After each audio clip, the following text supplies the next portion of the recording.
예, 오늘 이사야 9장 1절로 7절 말씀까지입니다. 주보에는 6절, 7절인데요. 우리 1절부터 함께 한 목소리로 합독하겠습니다. 전에 고통받던 자들에게는 흑암이 없으리로다. 옛적에는 여호와께서 스불론 땅과 납달리 땅이 멸시를 당하게 하셨더니 후에는 해변길과 요단 저쪽 이방의 갈릴리를 영화롭게 하셨느니라.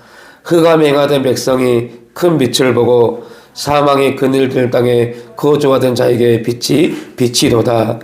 주께서 이 나라를 창성하게 하시며 그 즐거움을 더하게 하셨으므로 추수하는 즐거움과 탈취물을 나눌 때의 즐거움같이 그들이 주 앞에서 즐거워하오니 이는 그들이 무겁게 맨 멍에와 그들이 어깨와 채찍과 그 압제자의 막대기를 주께서 꺾으시되 미디안의 날과 같이 하셨음이니라. 어지러이 싸우는 군인들의 신과 피 묻은 겉옷이 불에 섭같이 살라지리니 이는 한 아기가 우리에게서 낳고 한 아들을 우리에게 주신 바 되었는데 그 어깨에는 정사를 메었고 그의 이름은 기묘자라 모사라 전능하신 하나님이라 영존하시는 아버지라 평강의 왕이라 할 것임이라. 그 정사와 평강의 도함이 무궁하며 또 다윗의 왕자와 그의 나라에 군림하여 그 나라를 굳게 세우고 지금 이후로 영원히 정의와 공의로 그것을 보존할 것이라. 만군의 여호와 열심히 이를 이루시리라. 아멘.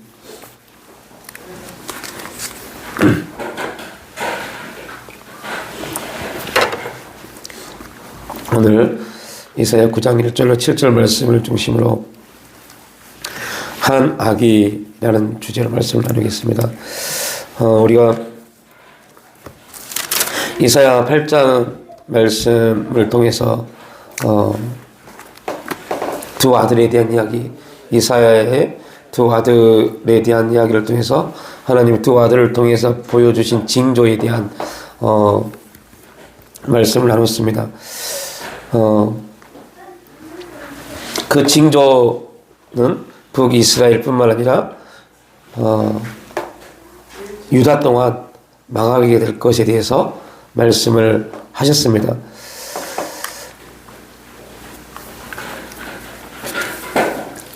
우리가 하나님의 역사를 살펴보면서 가장 황당해 할 수밖에 없는 것은 당신의 선택한 백성마저도 하나님은 그들을 멸망의 자리에 서게 하신다는 겁니다.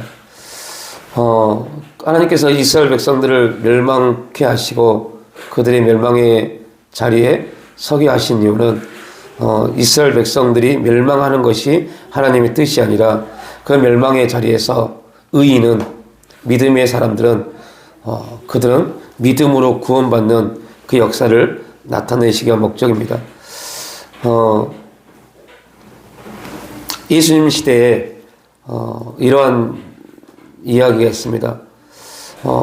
분명히 좋은 씨를 밭에 뿌렸는데 나가보니 좋은 씨에서 낳은 싹뿐만 아니라 안 좋은 그러한 엉겅퀴들이 나 있습니다. 그때 이렇게 질문합니다. 가서 그 안 좋은 피를 다 뽑을까요? 풀을 뽑아야 됩니까? 라고 말합니다. 예수님이 야 하지 마라. 그 안 좋은 심지 아니한 풀을 뽑다가 심었던 풀까지 뽑힐까 두렵다. 여러분 결국은 우리가 신앙이 있는 것처럼 보이지만 주님의 말씀처럼 마지막 때 내가 추수할 때 알곡은 알곡대로 그 안 좋은 심지 아니한 그 풀에서 난 그 열매는 그 열매대로 다 떠나갈 것이다 라고 말씀합니다. 이스라엘 백성들에게 하나님이 말씀하시고자 하는 부분입니다. 멸망의 자리, 왜 하나님 우리에게 멸망의 자리를 주셨습니까? 왜 우리를 멸망할 수밖에 없는 그 환경 가운데 우리를 내몰으셨습니까? 분명 하나님은 그들의 패역함과 그들의 불순종과 그들의 하나님 앞에 온전한 사명을 감당하지 못한, 제사장으로서의 사명을 감당하지 못한 그 결과였지만, 결과값이 멸망이었지만, 그럼에도 불구하고 모든 이스라엘 백성들 전체에게 그 결과값을 주신 건 아닙니다. 그 안에서 의인은, 하나님을 온전히 바라보는 사람들은 믿음으로 다 하나님이 속아내기 위한 목적이었죠.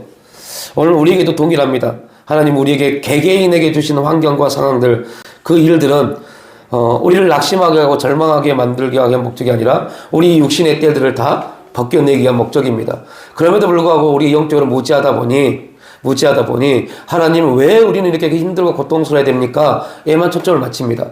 빨리 우리가 이 환경과 상황을 통해서 우리의 육신이 빨리 벗겨져야 된다에 대한 초점을 맞춰야 됨에도 불구하고 그렇지 못하고 내 육신의 때들이, 육신의 죄성들이 벗어지는 것에 초점을 맞추지 않고 계속해서 왜 이렇게 우리는 힘들어야 됩니까에, 왜 우리는 계속 이렇게 어려워져야 됩니까? 우리는 왜 이렇게 고통스러워야 됩니까에만 초점을 맞추다 보니 하나님의 뜻과 무관한 우리의 삶이 펼쳐지기 시작합니다. 그래서 하나님이 우리에게 계획하신 일보다는 우리가 이제 우리 스스로 노력해서 뭔가를 해보려고 하는, 우리 스스로 우리의 삶을 개척해 보려고 하는 그러한 문제에 빠져버리죠. 돌이켜보면 우리가 열심히 뭔가를 열심히 해서, 열심히 삶을 살아서 우리의 삶이 변화가 되어지고 거기 안에서 우리가 하나님의 뜻을 온전히 이룰 수만 있다면 그렇게 사는 것도 합당합니다. 그러나 아무리 그렇게 열심히 살아본들 그 삶은 우리에게 아무런 유익도 주지 못합니다. 유익도 되지 아니한 삶을 가지고 왜 유익되게 살려고 노력하고 있다는 거죠. 그렇게 살아봐야 결국은요 두 가지입니다. 하나님 앞에 원망으로 끝나든지 하나님과 관계가 단절되어 버리든지요. 그럼에도 불구하고 우리의 무지함은요 그것이 옳다고 생각해요.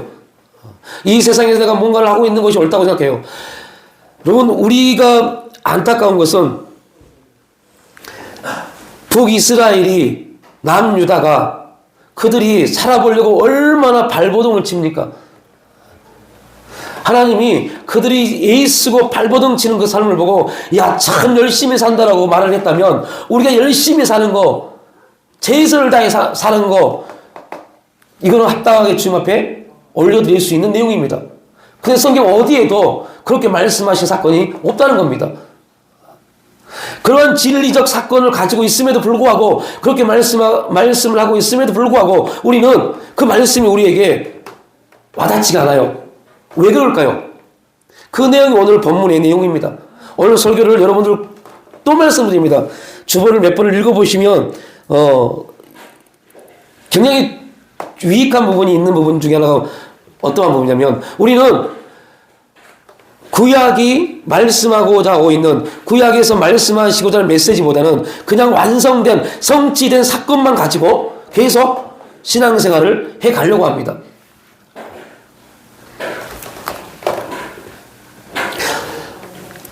하나님이 구약을 통해서 우리에게 말씀하시고자 하는 내용이 있고, 그 구약을 통해서 우리에게 주신 메시지가 있습니다. 그리고 예수 그리스도를 통해서 성취하신 그 거룩한 역사가 성령을 통해서, 이제 성령을 통해서 어떻게 구약의 율법이 실제 이루어져 갔는지, 이루어지는지를 말씀하고 있는 것이 신약의 서신들입니다. 그렇다면 우리는 구약의 말씀을 통해서 우리의 삶을 점검받아야 돼요. 왜 하나님이 이스라엘을 멸망시켰을까? 왜 남유다를 멸망시켰을까? 그러면 그 말씀을 우리가 우리 삶 가운데 살펴보면, 말씀을 통해서 우리 삶을 살펴보면 하나님이 왜 우리의 삶 가운데 이러한 고통을 주셨을까? 이러한 고통을 주셔서 이스라엘 백성들에게 하나님이 말씀하시고자 하는 내용이 무엇이었는지를 구약에서 살펴봐야죠. 구약의 말씀을 통해서 그 내용을 볼 수 있어야만이, 하나님이 이스라엘 백성들을 통해서 이런 환경과 이런 상황을 통해서 말씀하시고자 하는 내용이 이 메시지였구나. 그렇다면 오늘 우리에게 이러한 여러 가지 환경과 상황을 주신 이유는 바로 우리 또한 이스라엘 백성들처럼 하나의 사건 속에서 하나님의 메시지를 이루시기 위한 목적이구나. 그렇다면 이 일을 이루시기 위해서 하나님이 어떻게 신약에서 행하셨는지를 또한 볼 수 있어야 돼요. 그래서 여러분들 이러한 내용들을 우리가 알아가야 되기 때문에 우리가 더 철저하게 주님 앞에 더 많은 시간을 무릎 꿇을 수 있어야 돼요. 대충 그냥 믿으면 돼요. 열심히 믿으면 됩니다. 이렇게 해서 우리 신앙이 된다면, 우리 신앙이 회복되어지고, 우리 신앙 가운데 하나님의 역사를 경험할 수 있다면, 여러분, 우리가 설교할 필요가 뭐가 있어요? 그냥 믿으면 되지, 뭐. 하나님이 다 하십니다. 하나님이 열심히 하십니다. 하나님이 다 이루실 겁니다. 믿으면 되지요, 뭐. 근데 중요한 것은 그 믿음이 이스라엘 백성들에게는 없었겠냐는 거죠.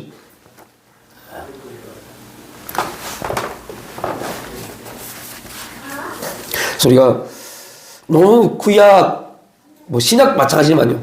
하나님 말씀에 대해서 그냥 수박 겉핥기식으로 보고, 나 수박 알아. 어떻게 생긴 거 알아. 그러면서 그 속이 어떠한지에 대해서는 관심이 없어요. 성경 말씀 모르신 분이 누가 있겠어요? 근데 중요한 것은 그 말씀이 지금 나에게 어떠한 영향력을 나타내고 있는지에 대한 그 맛을 우리가 알아야죠.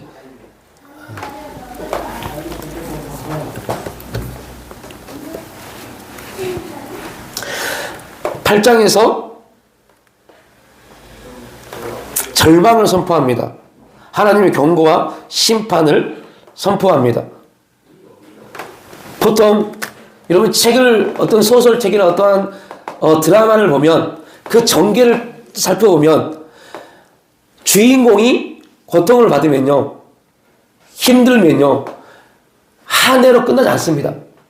그 고통은 꽤 많은 시간, 예를 들어서 16부작이면요 거의 10부작 이상은, 아니 3부작 이상은요 주인공이 계속 고통받습니다. 이게 하나의 전개입니다. 그런데 여러분, 놀라운 것은 오늘 우리가 보고 있는 이사야서는요, 이사야서의 큰 주제가 뭐라고요? 반전이에요, 반전. 8장에서 경고와 심판을 완전히 정말 무서울 정도로 말합니다. 그런데 놀라운 것은 9장에서 갑자기 엉뚱한 소리 해버립니다. 그렇게 엄청난 경고와 심판을 딱 말하면 9장에서는 뭐가 나와야 돼요? 그 심판에 대한 더 확실한 메시지가 나와야 돼요. 그런데 8장에서 심판을 쫙 말해놓고 9장에서 이렇게 말합니다. 전에 고통받던 자들에게 흑암이 없으리로다. 하나님께서 갈릴리를 영원하게 하셨느니라. 흑암에 행하던 백성이 큰 빛을 보고 사망의 그늘들 땅에 거주하던 자에게 빛이 비치도다. 8장과 9장은 도저히 연결할 수가 없어요. 아직 8장에서의 심판과 경고가 온전히 이루어지지 않았습니다. 그냥 심판과 경고만 해요. 그런데 갑자기 9장에서 반전을 줘버립니다. 완전한 진노와 심판을 말씀하신 하나님께서 갑자기 돌변하셔서 축복을 말씀합니다. 너무나 분명하고 명백한 역전입니다. 그리고 너무나 쉬운 반전입니다. 너무 쉽게 말해버려요. 막 주인공이 고통받고 억압받고 조롱받고 비웃고 주인공이 도저히 아무런 소망도 없고 희망도 없을 것 같은 그러한 전기를 쫙 8장에서 펼쳐가다가 어떠한 메시지도 없어요. 어떠한 메시지도 없어요. 이렇게 바뀔 것이라는 암시도 없이 갑자기 돌변해버립니다. 근데 중요한 게 있어요. 누가 그렇게 하시겠다고 그래요? 하나님께서요. 여러분, 성경을 보면서 또 중요한 게 뭐라고요? 성경의 모든 반전, 은혜는 주체가 우리가 아닙니다. 인간이 아닙니다. 그 주체는 누구예요? 하나님이십니다. 그래서 하나님이 그렇게 하신다고 하면 그렇게 하는 겁니다. 어떠한 동기도 필요하잖아요. 야, 내가 이렇게 할 텐데 너 어떻게 생각해? 이런 거 일절 나오지 않습니다. 그냥 하나님이 내가 그렇게 할게 하면 하는 겁니다. 중요한 것은 여러분이 그런 믿음이 있다는 겁니다. 여러분이 하나님이 내가 그렇게 할게 라고 했을 때, 네 하나님 할 수 있는 믿음이 있다는 겁니다. 이거는 우리의 문제입니다. 하나님의 문제가 아닙니다. 하나님은 그렇게 하신다고 하십니다. 그런데 그걸 받을 만한 믿음이 있다는 거예요. 여기서 중요한 것은 뭐라고요? 여호와께서 그렇게 하시겠다는 겁니다. 우리의 이해나 동의가 필요한 것이 아닙니다. 9장 1절에서 여호와께서 스불론 땅과 납달리 땅이 멸시를 당하게 하셨고 갈릴리를 영화롭게 하셨다라고 말씀합니다. 그리고 3절 4절에서 주께서 이 나라를 장성하게 하시며 그 즐거움을 더하게 하셨으므로 출소하는 즐거움과 탈칠물을 나눌 때의 즐거움같이 그들이 주 앞에서 즐거워하오니 이는 그들이 무겁게 맨 멍에와 그들의 어깨의 채찍과 그 압제자의 막대기를 주께서 꺾으시되 미디안 날과 같이 하셨습니다 라고 말합니다. 주께서 이 나라를 영화롭게 하사 즐거움을 회복케 하실 것을 말씀합니다. 이러한 반전에 대해서 어떠한 설명도 없습니다.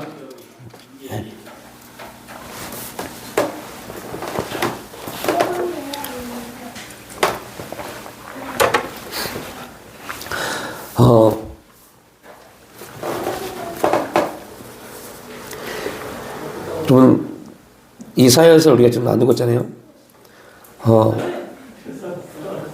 이 설교를 잘 듣고 우리가 이사야서 나누고 있는 설교를 잘 듣고 룻기서를 한번 다시 한번 읽어보세요.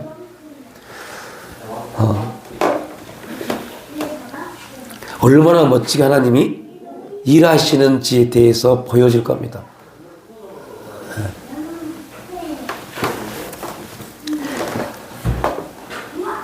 반전이라는 주제를 가지고 룻기서를 한번 읽어보십시오.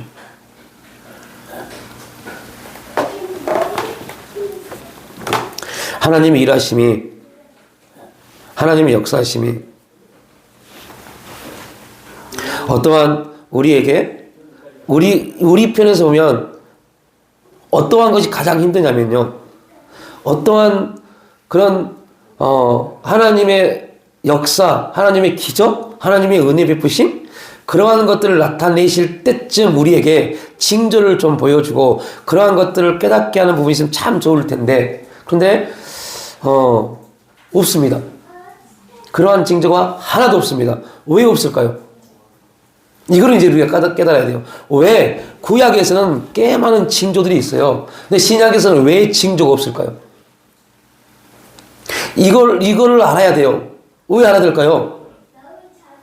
이걸 모르니까 우리는 계속 엉뚱한 기도를 하고 있고 엉뚱하게 하나님을 믿고 있습니다.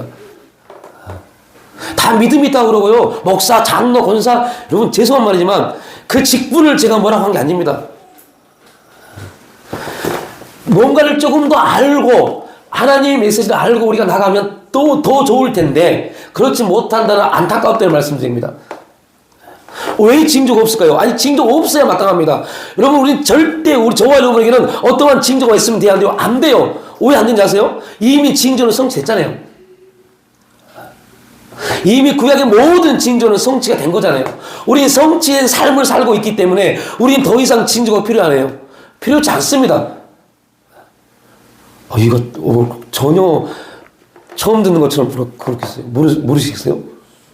구약의 모든 징조는 성취됐잖아요. 그죠? 어디에서요?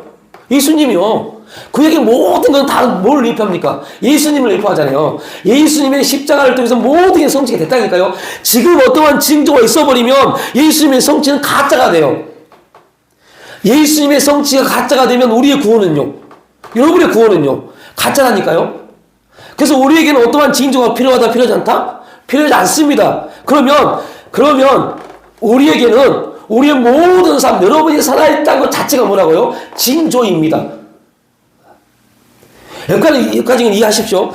여러분이 저와 여러분이 살아있다는 것 자체가 뭐라고요? 징조입니다. 징조. 어떤 징조요? 하나님의 역사가 일어날 징조요.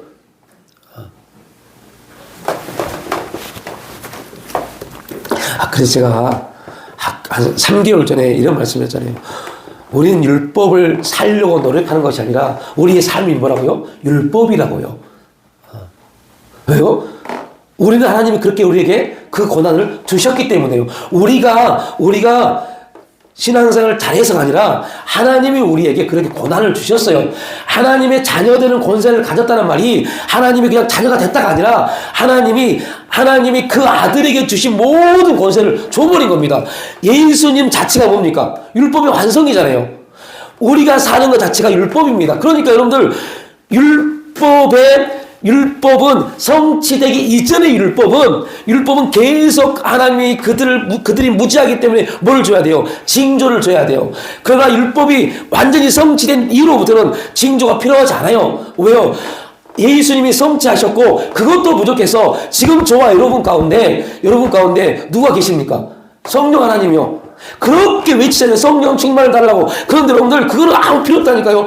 저와 여러분이 우리의 삶 가운데 하나님이 우리 삶 가운데 역사하시다는 그 믿음에 대한 확신만 있으면 어떠한 징조, 어떠한 역사, 어떠한 체험, 어떠한 기적 다 필요 없어요. 중요한 것은 그 믿음이 있냐는 겁니다. 믿음. 그 믿음이 있으면 그래서 오늘 이 말씀, 이 두 구절을 설명하려고 지금 제가 계속 그런 말을 합니다. 하나님께서 그렇게 하시겠다는 것으로 다른 모든 이해, 설명 혹은 어떠한 도전도 다 물리치십니다. 왜요? 문제는 우리의 믿음이니까요. 너 그거 믿니? 뭘요? 내가 하겠다 한다는 걸 믿니? 라고 말씀하실 때 여러분이 우리가 할 일은 뭐예요? 하나님 뭐 구름이 어떻게 되든가 뭐 해가 어떻게 되든가 어떠한 일을 좀 보여주세요. 그럼 제가 또 확실히 믿겠습니다. 이런 기도가 아니라 아멘! 이러면 된다고요. 내가 네 인생 가운데 개입해서 네 인생을 내가 복되게 할 것이다. 너를 저주한 자에게 내가 저주하고 너를 축복한 자에게 내가 축복하겠다. 너는 복의 그릇이 되겠다. 믿니? 아멘! 하면 돼요. 어떻게 할 건데요? 아무런 이런 자체를 다 버려야 돼요. 내가 네 자녀를 통해서 영광을 받겠다. 하나님 어떻게 다 필요 없어요. 아멘! 이 믿음이 있냐고요.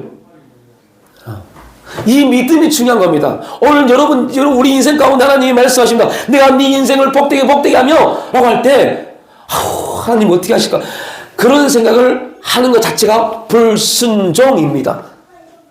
교만입니다. 하나님이 어떻게 하실 건가 우리가 알 필요가 뭐가 있어요? 알아도 알려고 해도 하나님이 보여줘도 볼 수 없는 자가 우리인데요. 그러니까 하나님이 우리에게 역사하시겠다고 말씀하시면 하나님이 우리에게 복 주겠다고 말씀하시는 구절이 그런 말씀이 감동되어지면 그거에 대한 이해적인 부분을 내려놓고 무조건 우리에게 필요한 게 뭐라고요? 아멘이 필요하다고요. 그게 뭡니까? 믿음입니다. 왜 그게 필요해요? 왜 우리에게는 그게 필요합니까? 성취하셨기 때문에요. 이게 엄청난 큰 은혜이고 축복이라고 말씀을 하고 하심에도 불구하고 실제로는 그래서 여러분 우리가 예수님의 십자가를 그렇게 많이 외치고 보혈을 외치는데 실제는 아무것도 못하고 있습니다. 왜 그런지 그게 무슨 의미인지 모르니까요. 예수의 십자가 사건, 예수의 보혈의 사건 이걸 그렇게 많이 외칩니다. 저도 매일매일 외치면 예수의 보혈을 이루는 교회 가운데 이루는 교회 가정 가운데 이루는 교회 성도 가운데 뿌리고 바르고 계속 합니다. 그런데 여러분들 이게 중요한 게 아니라니까요. 그것이 무엇을 의미하는지가 중요하다니까요. 예수의 보혈을 백날 뿌리면 뭐합니까? 계속 덮으면 뭐합니까? 그것이 무엇을 말하는지 그 능력이 뭔지를 모르는데 뿌리고 바르는 게 문제가 아니라 그것이 우리에게 무엇을 어떠한 능력을 말하는지를 알아야죠. 그래야지 그 능력 가운데 우리가 담대할 수 있죠. 그걸 모르니까 예수의 보혈을 뿌리고 예수의 십자가를 붙잡고 나감에도 불구하고 우리 무조건 넘어지고 실수하고 실패합니다. 그러면 우리가 어떻게 합니까? 이거 또 실수하고 실패했네, 또 넘어졌네. 이게 한두 번 가잖아요. 그러면 예수의 보혈의 능력, 예수의 십자가의 능력, 여러분 신앙인이기 때문에 말을 하지만 별로 의지하지 않습니다. 신앙인이기 때문에 뿌리고 바르고 덮습니다. 신앙인이기 때문에 예수의 십자가를 통해서 합니다. 신앙인이기 때문에. 그런데 그 능력이 여러분에게 자원한자십니까? 안 하더라고요. 왜요? 몰라. 너무 몰라요. 그게 뭘 말하고 있는지를 몰라요. 그러니까 누군가가 나에게 선물을 줍니다. 선물을 줬는데 그 선물을 받아서 너무 감사했는데 집에 딱 와서 쓸 줄을 몰라요. 그럼 어떻게 합니까? 여러분 끝내 버려요. 그 선물 버린다니까요. 안 쓰고요. 이게 지금 우리의 모습입니다.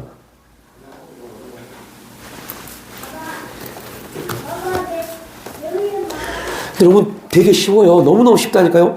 신앙은 굉장히 쉬워요. 굉장히 어려워요. 어려운 이유는 내가 하니까 어려워요. 내가 하려고 하니까 어렵습니다. 왜 어려워요? 이해도 안 되고 보여지지도 않고 깨달아지도 않고 뭔지도 모르겠는데 해야 돼요. 그래서 어려워요. 그게 너무너무 쉬워요. 왜 쉬워요? 믿으면 돼요. 내가 할 일이 아니라 믿으면 돼요. 믿으면 그 다음부터 누가 역사하신다고요? 성령이 역사에 가십니다. 이걸 우리가 경험해야 돼요. 이게 경험되어져야 돼요. 그 경험되어지기 위해서 훈련이라는 시간을 갖는 겁니다. 그냥 훈련을 해야 되기 때문이 아니라 성령께서 역사에 가신다는 사실을 우리가 경험하기 위해서 내 육신을, 내 계획을, 내 생각을 내려놓는 훈련을 하는 겁니다. 그 훈련을 통해서 성령이 일하심이 경험되어지고 체험되어지기만 하면 그 다음부터는 훈련은 별거 아니에요. 훈련이 필요한 게 아닙니다. 그 다음부터는 계속 성령의 역사하심을 우리가 봐야죠. 그 일을 위해서 잠깐의 시간, 이렇게 표현하겠습니다. 잠깐의 시간 훈련이 필요한 겁니다. 우리에게는 지금 어떤 훈련이 필요합니까? 믿는 훈련이요. 믿는 훈련.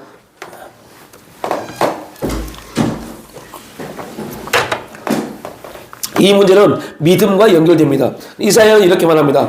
이는 한 아이가 우리에게서 낳고 한 아들을 우리에게 주신 바 되었는데 그 어깨에는 정사를 메었고 그의 이름은 기묘자라 모사라 전능하신 하나님이라 영존하신 아버지라 평강의 왕이라 할 것입니다. 한 아기가 우리에게 낳고 어떤 아기가 낳았어요?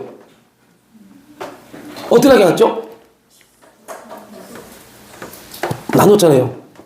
그러니까 이거를 다시 말합니다. 신약에 있는 완성된 부분을 보면 예수님이 오라고 말했으면 이렇게 말해요. 완전히 여러분을 큰일 납니다. 그렇게 그 말이 맞지만 그렇게 말하면 안 됩니다. 여기서는 한 아기는 누구라고요? 모를래? 7장이요 7장. 처녀가 잉태하여 아들을 낳으리니 왕이요 아하스 왕이요 저 북이스라엘과 아람 동맹군이 엄청난 강한 군대일지라도 왕과 내가 알고 있는 저 처녀가 아들을 낳을 겁니다. 그런데 그 처녀가 아들을 낳는단 말은 처녀가 뭐를 해야 돼요? 결혼을 해야죠. 처녀가 결혼을 해야죠. 그런데 오늘 전쟁 중에 있다니까요. 전쟁 중에 왕족의 자녀가 결혼할 수 있어요? 없어요? 없습니다. 그런데 하나님 말씀합니다. 저 처녀가 결혼해서 아들을 낳습니다. 그런데 그 아들이 낳아서 12해가 돼서 젖과 엉긴 젖과 꿀을 먹을 때까지 이 나라는 망하지 않습니다. 이 내용이 지금 이 내용이잖아요. 그러니까 지금 아하스 왕 시대입니다. 아하스 왕은 예수님이 오셔서 이 내용이 아니라니까요. 아하스 왕은 지금 어떤 내용입니까? 내가 지금 이 나라의 왕인데, 이 내 왕으로 다스리고 있을 당시에 북이스라엘과 아람이 연합해서 동맹군이 지금 남유다를 쳐들어왔는데, 이 나라가 망할 것인가, 망하지 않을 것인가에 대한 그 현실적 삶이 있는 겁니다. 그래서 지금 이 설교를 잘 들으면 룻기가 해석되고 우리의 삶이 해석된다니까요.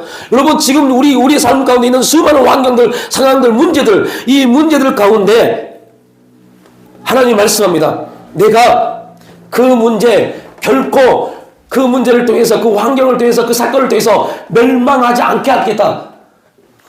왜요? 내가 네 아들을 통해서 이미 지금 현실적으로 너는 내 아들의 죽음이 과거지만 하나님 앞에서 하나님은 지금 예수님의 십자가 사건이 언제예요? 보세요. 지금 예수님의 십자가 사건이 언제예요? 현재, 지금잖아요, 지금. 이거 되시죠?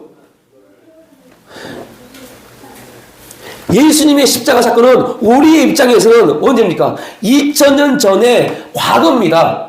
그런데 지금 하나님의 시간에서는요, 현재라니까, 현재. 그래서 현재의 고난은 이라고 말하는 현재입니다. 예수님의 재림 때까지 현재입니다. 그러니까 이 부분은 우리가 여러분 처음 듣는 얘기 아니면 수십 번 나눈 얘기입니다. 현재라는 시간을 꼭 기억하시라고요. 여러분, 우리에게는 지금, 우리에게 저 촉친, 저 시간, 하루 24시간의 시간이라는 우리 인간의 시간의 개념에서는 예수님의 십자가 사건은 2000년 전에 있었던 시간입니다. 그런데 하나님의 편에서는요, 현재입니다. 그래서 하나님의 현재 안에서 보니까 우리의 과거, 현재, 미래는 다 뭐요? 한 시간 안에 있는 겁니다. 한 시대 안에 있는 겁니다. 그러니까 다시 말하면, 이 내용에서 우리가 되게 중요한 메시지적인 부분은 지금 아하스 왕이 지금 두려워하고 있습니다. 지금 어찌할 수 없는 그런 환경 가운데, 상황 가운데 있습니다. 그때 하나님이 이사야를 통해서 아하스 왕에게 던진 메시지가, 징조의 메시지가, 처녀가 잉태의 아들을 합니다. 그 아들이 이제 12살이 될 때까지 절대 망하지 않을 겁니다 라고 말합니다. 그런데 환경과 상황은 망할 수밖에 없는 상황입니다. 지금 우리에게 주어진 환경과 상황은 도저히 우리가 어찌할 수 없는, 정말 아무리 발버둥을 쳐봤자 헤쳐나올 수 없는 그런 환경입니다. 그런 상황입니다. 그런데 중요한 것은 하나님 말씀합니다. 야, 너 지금 힘들어하고 고통스럽게 하고 너가 정말 뭔가를 이루고자 하고 뭔가를 해가고 하지만 되지 않을 것 같은 그런 모든 일들, 그것 때문에 힘들어하지 마. 그 모든 것은 이미 내가 네 아들을 통해서 다 끝냈어. 너는 그거를 믿고 내가 힘들어할 수밖에 없는 환경과 상황이 이미 끝났다는 것을 믿고 너는 오직 뭐만 하면 돼? 우리는 기뻐하고 감사하고 나가기만 하면 돼 라고 말씀합니다. 그런데 그걸 여러분 믿을 수 있겠냐는 거예요. 우리가 그걸 믿을 수 있겠냐는 거예요. 여러분 인생이 지금보다 완전히 변화되어서 엄청난 축복의 자리에 갈 수 있다는 것을 믿습니까? 안 믿는다니까, 죄송한 말이지만 안 믿으니까 우리가 어떻게 기도해요? 이만큼 사는 것도 감사해요. 여러분, 이런 기도는, 이런 말을 하지 마십시오. 이거는 우리 기독교인들이 해야 될 말이 아닙니다. 자꾸 왜 우리의 삶을 자기 기준을 가지고 제한을 해버리냐고요.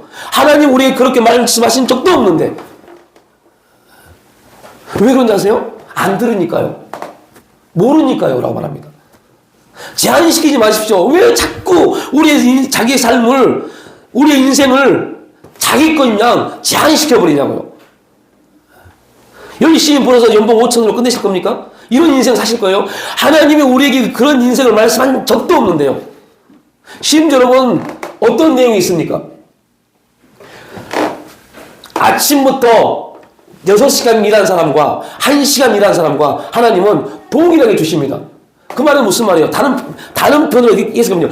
우리의 열심과 우리의 시간 안에서 뭔가를 얻으신 게 아닙니다. 하나님이 주시고자 하는 부분에서만 주십니다. 그러니까 절대 여러분, 우리의 삶을, 저와 여러분의 주어진 이 거룩한 삶을, 복된 삶을 제한시키지 마십시오. 제한시키지 마십시오. 내가 지금 내 나이가 이만큼이고 내가 직장이 이렇고 내가 이러니까 해봤자 이 정도. 제한시키지 마십시오. 제한시켜놓고 하나님께 역사달라고 기도하는 사람들이 가장 무지한 사람들입니다. 제한시키지 마십시오. 하나님이 하실 일들에 대해서 우리는 무조건 뭐만 하면 돼요? 믿기만 하면 돼요. 아멘. 마음껏 내 인생을 통해서, 우리 가정을 통해서 행하시옵소서. 이게 우리의 믿음의 기도가 돼야 돼요. 그런데 중요한 것은 그 일을 오늘 이사야가 아하스 왕에게 했던 내용입니다. 우리는 신약에서 처녀가 잉태의 아들로 태어나신 예수 그리스도로 성취되어 구체화된 사건을 가지고만 생각합니다. 역사 속에 행하신 하나님의 증거와 신실하심과 약속의 진실하심으로 실체가 되고 역사가 되는 것을 볼 수 있습니다. 그리스도인들이 예수님을 믿는다, 예수님 안에서 모든 것이 다 성취되었다는 말에 대해 그 약속이 역사적 배경 속에서 어떠한 의미를 가졌고 당시에 어떻게 이해되었으며 어떻게 적용되었는지를 깊이 살펴보지 않아요. 그러니까 깊이 살펴보지 아니하니까 현재 우리도 똑같습니다. 똑같아요. 이미 성취된 사건임에도 불구하고 똑같습니다. 그러니까 구약과 신약의 차이는 하나입니다. 구약은 성취되지 않는 사건을 가지고 12년을 기다려야 되고, 누구는요? 아하스 왕은요, 지금 내 앞에 누가 있는데요? 아람과 북이스라엘의 엄청난 그 동맹군이 있음에도 불구하고 12년 동안 아하스는 벌벌 뜨면서 12년을 기다려야 되고, 신약에 있는 우리는요, 그럴 필요가 없다니까요. 왜요? 이미 다 끝났으니까요.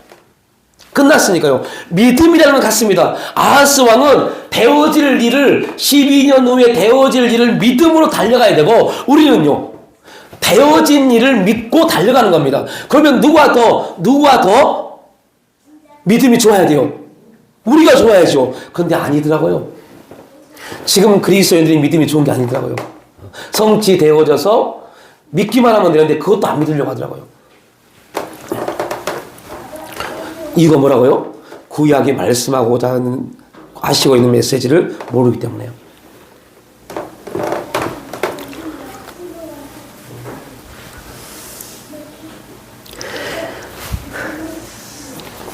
당시에는 어떻게 이해되었으며 어떻게 적용되었는지 우리가 그걸 너무 간과했습니다.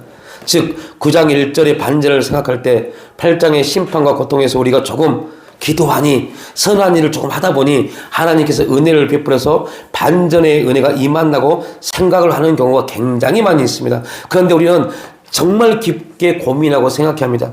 이 반전을 이루기 위해서, 이 반전, 8장에서 9장의 반전을 이루기 위해서 하나님께서 행하신 시간은 너무나 크고 위대하시다는 것. 이스라엘 백성이 가졌던 역사의 무게, 시대적 깊이, 그죠? 역사적 무게, 역사적 무게가 뭡니까? 멸망이요. 멸망의 자리에 서 있잖아요.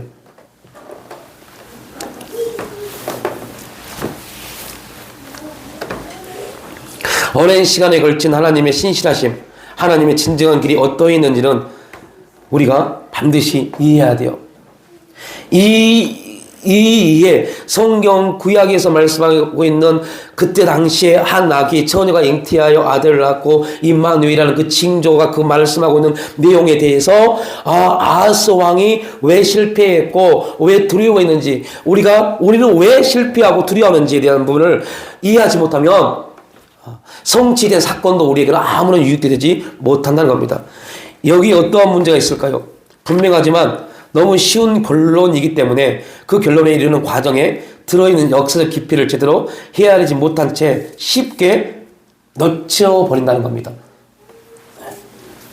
그래서 우리의 인생을 제대로 이해하지 못할 때가 너무 많은 것을 또한 목회 현장에서 많이 발견합니다. 우리는 임마누엘이 신약에서 예수 그리스도로 실체화되고 구체적인 역사가 되고 사건과 기적이 되기 전에 이사야의 이 예언의 핵심이 그 아이가 누구인가 하는 것이 아니라 이사야 당시에는 그 아이가 누구인가 하는 관심이 없었어요. 이사야 당시에는 그 아이가 누군가 아니라 그 아이가 언제요? 12년이 되는 그날까지입니다.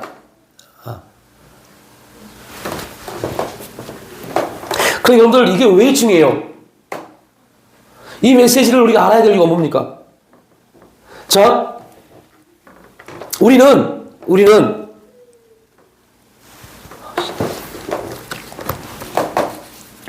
그냥 넘어갈게요. 그래서 아하스 왕이 북이스라엘과 아람 동맹군 앞에 국군이 걸린 위기 속에서 살 길을 찾아 모색할 때 하나님이 찾아와 주신다는 징조였습니다.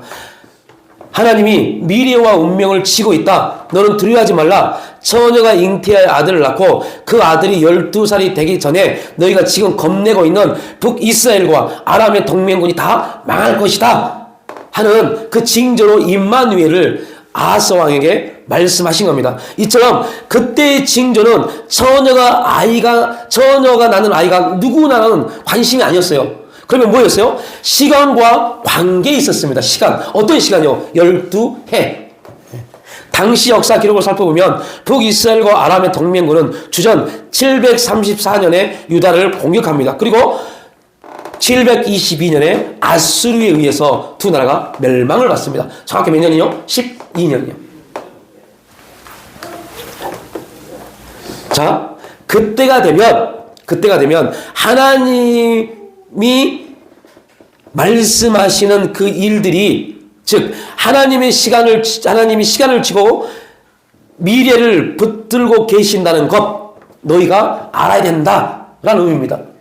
그러니까 우리가 이 앞에서 살펴봤지만요, 이사야에게 하나님이 뭐라고 말씀합니까? 내 율법을 봉함하라 라고 말합니다. 이유가 뭐냐? 지금은 이걸 말해봐야 너희가 깨닫지 못할 것이다. 그러나 이것이 이루어지면 그때 하나님이 이렇게 역사하셨구나를 알 것이다 라고 말씀을 하십니다. 이와 같은 사실을 알게 하시려고 처녀의 잉태를 소개합니다. 그리고 처녀가 아이를 낳는 이 문제는 더욱 세밀해집니다. 여기서 중요한 신학적 주제가 나옵니다. 그것은 역사의 시작과 과정과 결과는 누구의 손에요? 우리의 손에요? 하나님의 손에 달려있다는 거예요. 우리의 모든 시작과 과정과 결과는 여러분의 노력과 여러분의 열심이 아니라 하나님의 손에 붙잡혀 있습니다. 그래서 여러분 가장 중요한 게 뭡니까? 여러분이 열심을 내기 전에 하나님을 먼저 바라봐야 돼요. 그게 먼저입니다. 그게 우선시돼요. 하나님과 나의 관계가 회복되지 않는 열심은 교만이고 불순종이고 하나님 앞에 죄가 되는 겁니다. 그런데 여러분 이런 인생을 얼마나 많이 샀어요? 창조자가 어떻게 창조된 여인의 후손의 자리로 들어오고 그가 어떻게 시작이며 결과가 되고 처음이며 나중이 되는가 하는 것은 우리가 살펴봤죠. 그러나 이 사회는 역사가 이런 식으로 진행된다는 것을 정확하게 우리에게는 보여지지는 않습니다.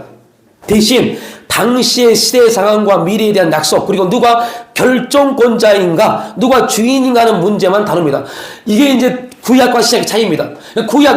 구약은 모형이고 그림자이기 때문에 그럴 것이 다로 끝나버립니다. 그럴 것이다로 끝나버려요. 그런데 그 그럴 것이다는 모형이 예수 그리스도를 통해서 그 모형이 어떻게 바뀌어요? 실제로 바뀝니다. 그러니까 구약은 실제를 보지 못하고 실제의 삶을 살려고 하는 겁니다. 그러니까 얼마나 힘들어요. 이걸 잘 기억하세요. 구약은 뭐라고요? 실제를 보지 못하고 알지 못하고 실제의 삶을 살려고 그래요. 그래서 힘들어요. 신약은요, 실제를 보고 실체된 것을 보고 실제를 살려고 하는데 힘듭니다. 힘들면 안 돼요. 안 되는데 힘들어요. 왜 힘들까요? 여러 가지 이유 있겠죠. 힘든 이유는 모르니까요.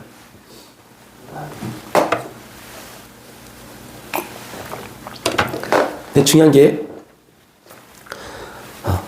하나님이 구약을 통해서 어떠한 메시지를 남겼다고요? 누가 결정권자이며 누가 주인인가에 대한 문제, 별표를 한 1000개를 해놓으십시오. 누가 결정권자예요? 우리요? 아닙니다. 하나님이요. 우리 인생의 결정권자가 누구예요? 하나님이요. 우리 인생의 주인이 누굽니까? 하나님이요.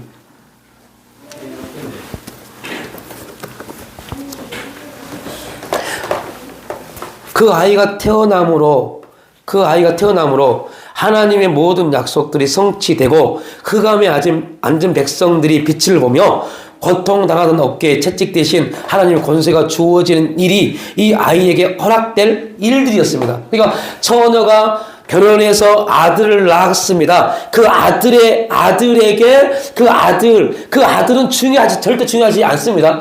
그냥 처녀가 이사야와 아하스 왕이 알고 있는 그 귀족 중에 딸인 처녀가 결혼을 해서 아들을 낳습니다. 그런데 그 아들은 하나님이 그냥 뭐예요? 징조였어요.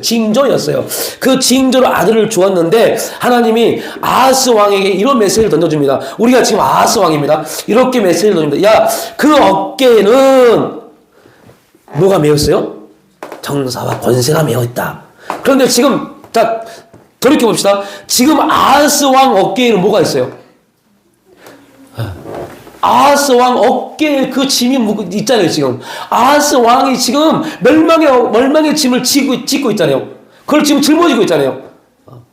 그런데 하나님이 지금 말합니다. 야, 아니야. 아하스 왕이요. 아하스야, 네가 그걸 지면 안 돼. 그거를 져야 될 하나의 징조가 저 아이야. 여러분, 돌이켜보면 아하스 왕의 눈에서 그 아이를 통해서 그게 보여지겠냐고요.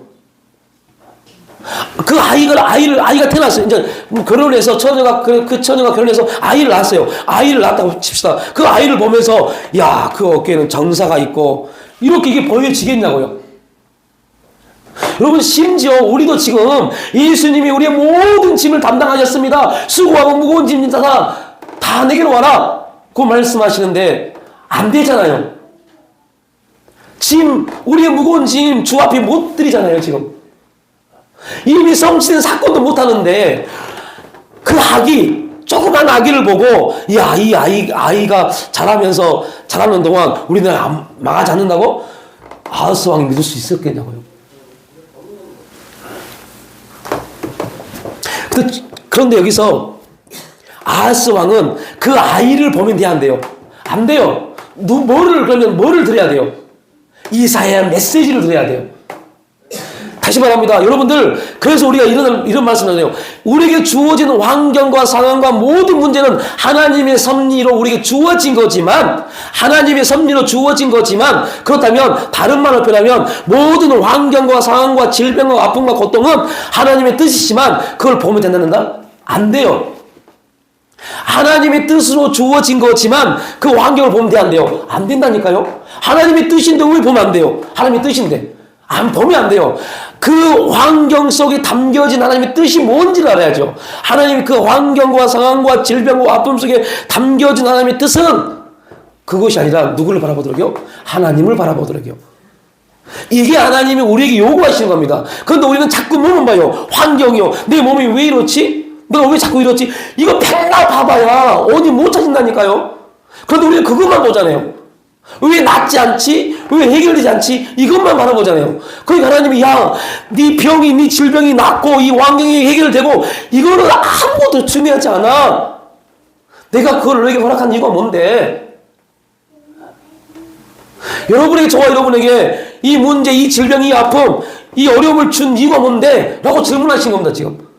그거 보지 말라니까? 우리는 그럽니다. 보이는데 어떻게 해요? 매일매일 와닿는데 어떻게 합니까? 나에게 집중해. 훈련해. 집중해. 나에게 집중하면 내가 너의 길을 인도해 갈게.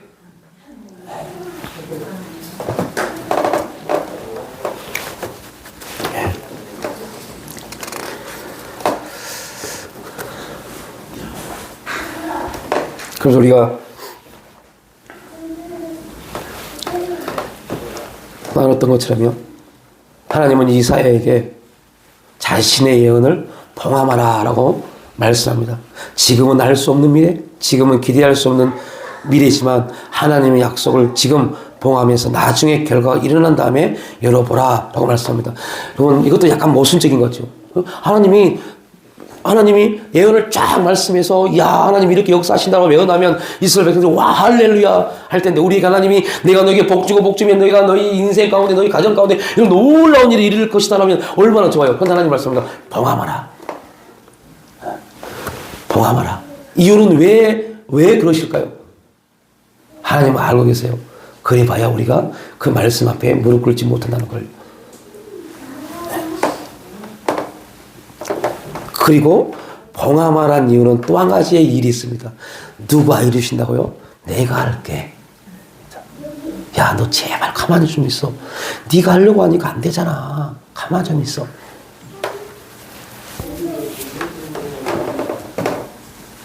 하나님이 주인이고 하나님의 약속이 실제로 이루어졌다는 것을 그때 가서 확인해 보라는 겁니다. 와, 누가 하시구나? 하나님이 하시구나. 그러면서 하나님은 이사야에게 뭐라고 말씀합니까? 자신과 자신에게 주신 자녀가 징조이고 예표라고 말씀을 합니다. 하나님께서 이사야를 회개를 선포하거나 그들로 깨닫게 하도록 보내신 게 아닙니다. 이게 중요한 겁니다. 여러분, 자꾸 저도 마찬가지입니다. 근데 여러분 옆을 보십시오. 빈자리가 많죠. 그거 관심 갖지 마십시오. 다시 말하지만 관심 갖지 마십시오. 하나님, 여러분 교회 100명이 되고 1000명이 되고 10,000명이 되면 뭐예요? 하나님 일하시면 그렇게 이루어지지 않습니다. 하나님 역사는 그렇게 이루어지지 않습니다. 하나님 일하시면 사람의 수가 10,000명이 되고 1000명이 되면 이루어진 게 아니라 하나님의 사람이 나타나면 일어납니다. 내가 먼저 하나님의 사람이 먼저 돼야죠. 내가 먼저 하나님 앞에 서야죠. 그리고 나서 하나님 역사를 바라봐야죠. 사람이 수가 아닙니다. 사람이 많고 적음도 아닙니다. 지금 저와 여러분이 하나님 앞에 어떻게 섰는가를 보십시오. 그러니까 하나님이 이사야를 보내면서 말합니다. 야, 그들이 깨닫게 하도록 너를 보낸 게 아니야. 너는 가서 그들의 눈을 감겨버려라. 그들의 길을 막아버려라. 그들이 깨달을까봐 하나님이 겁난다고 말씀하십니다. 왜요? 하나님은 지금 이스라엘 백성들을 어디로 보내야 돼요? 하나님의 큰 계획은 어디입니까? 바벨론으로 포로를 보내야 돼요. 그런데 이사야 선지자의 선포를 통해서 그들이 깨달아버리면 어떻게 해요? 못 가잖아요. 여러분, 여기서 왜 이게 중요합니까? 그들이 못 가면 어떤 문제가 생깁니까? 한번 나눴는데 어떤 일이요? 땅이 쉬지를 못하잖아요.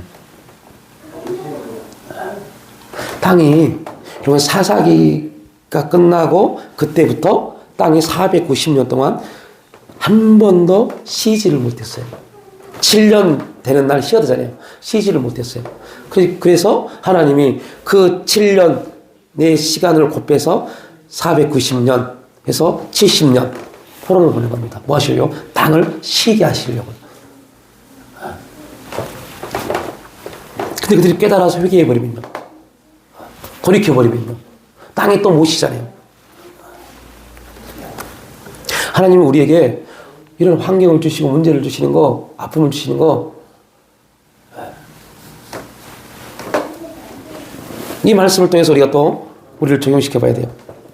그런데 놀라운 것은, 야, 눈을 감겨서 보지 못하게 하고 귀를 막아서 깨닫지 못하게 해라 라고 했어요. 그러면 이것만 보면 뭡니까? 징계고 심판이고 저주입니다. 그런데 이 말씀을 선포할 사람이 누구예요? 이사야예요. 이사야라는 이름이 뭐라고요? 여호와는 구원이시다. 그러니까 다른 말로 표현해 봅시다. 우리가 깨닫고 뭔가를 보아서 구원받는 것이 아니라, 구원은 오직 누구한테 속했어요? 하나님께 속했다는 것을 지금 선포하고 있는 겁니다. 이스라엘 백성들아, 너희가 잘나서, 너희들이 뭐 똑똑해서, 너희들이 능력이 있어서 내가 너희를 택한 게 아니라 내가 너희를 그냥 택한 거야 라고 말씀하는 겁니다. 오늘 우리에게도 동일한 메시지입니다.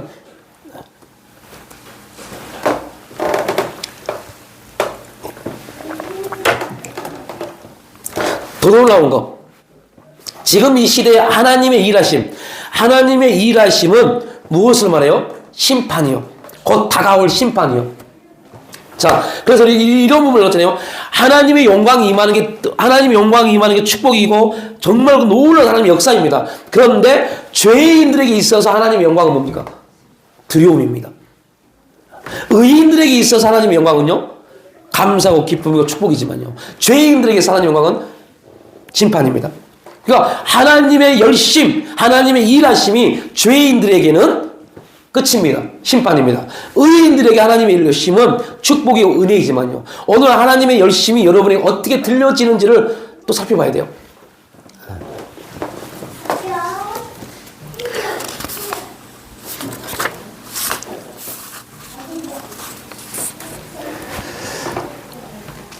그러면서 하나님이 이사야에게, 여러분, 3주째 나옵니다. 자기의 아들의 이름, 여러분 자녀의 이름이, 자녀를 왜 이름을 그렇게 지었는지 일주일 기대해 보셨습니까? 마헬살랄 하스바스,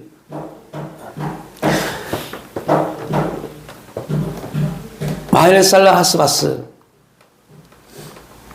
이 말씀은 원래의 의미는 뭐라고요? 침략자가 속해온답니다. 그런데 자, 이것은 죄인들에게 있어서는 이런 침략자가 속히 와서 멸망입니다. 그러면 의인들에게는요? 의인들에게는 여러분 7페이지 했죠. 걱정하지 마라 입니다. 걱정하지 마라. 너희를 침략하는 그들이 곧 망할 것이다 라는 뜻입니다. 그러니까 이사야가 내 아들은 마헬살라 하스바스 딱 이름을 딱 그렇게 하나님 말씀대로 짓는 순간부터 두 가지 의미를 갖습니다. 첫 번째는 뭐예요?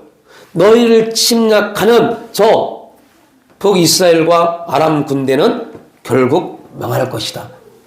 침략을 당할 것이다. 그래서 그걸 이루시려고 누구를 세웠어요? 아수르요. 그러나 이스라엘 백성들은요, 걱정하지 마라. 그들은 망한다. 그리고 너희는 남는다. 이것이 이사야가 증거하는 메시지입니다. 반전. 똑같은 침략인데 그 침략이 어떠한 사람에게는 멸망이고 어떠한 사람에게는 구원입니다. 여러분에게 오늘 우리에게 임한 침략, 환경의 침략, 문제의 침략, 고통의 침략, 물질의 침략, 여러 가지 침략을 당하고 있습니다. 그때 우리는 우리의 믿음은 어느 자리에 계십니까?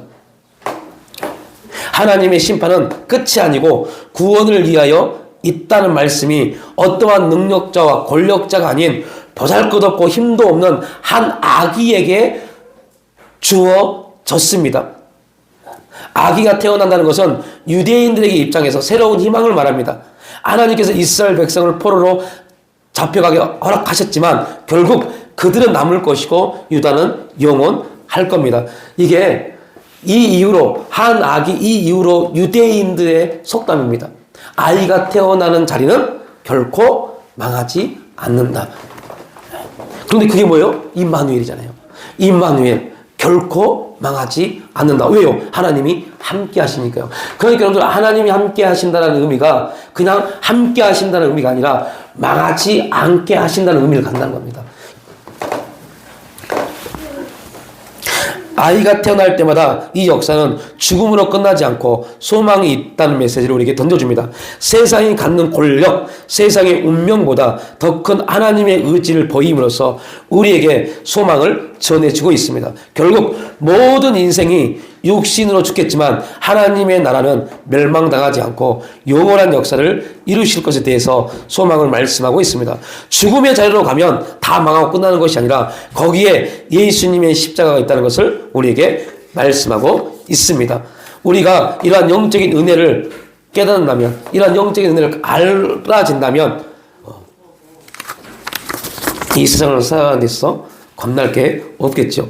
이는 한 아기가 우리에게서 낳고 한 아들을 우리에게 주신 바 되었는데 그 어깨에는 정사를 메었고 그 이름은 기묘자라 무엇하라 전능하신 하나님이라 영존하신 아버지라 평강의 왕이라 할 것임이라.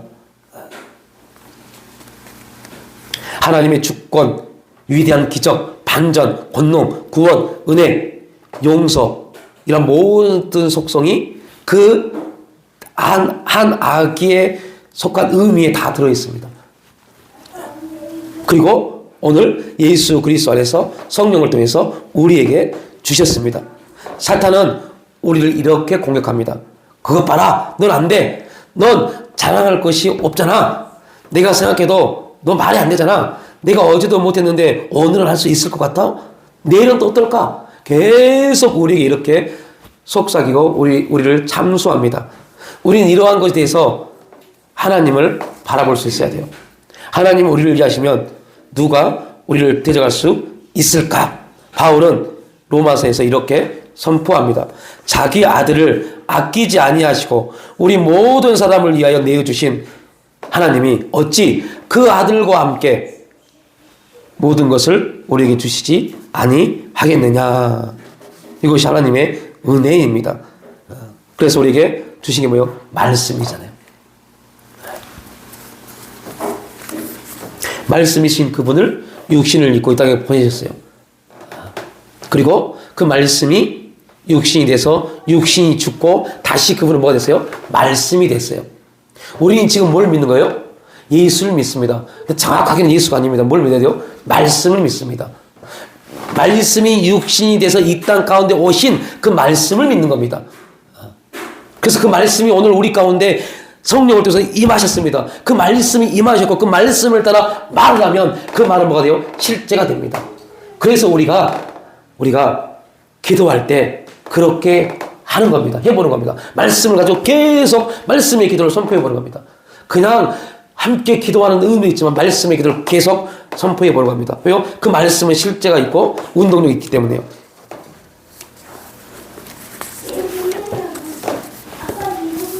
신앙은 그렇더라고요. 보니까 잘하려고 해서 잘 되는 것도 아니고 열심히 한다고 해서 되는 것도 아니더라고요. 신앙은 얼만큼 확신을 가지고 믿느냐에 따라서 달라지더라고요. 제가 한 2, 3년 전에 여러분에게 이러한 질문을 던졌을 겁니다. 이 말씀을 하고 마칠게요.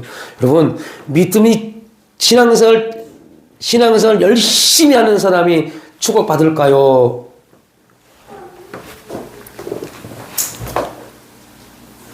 축복에 임하는 기준이 뭘까요? 라는 내용을 한 2-3년 전에 제가 말씀드린 것 같아요. 보니까요.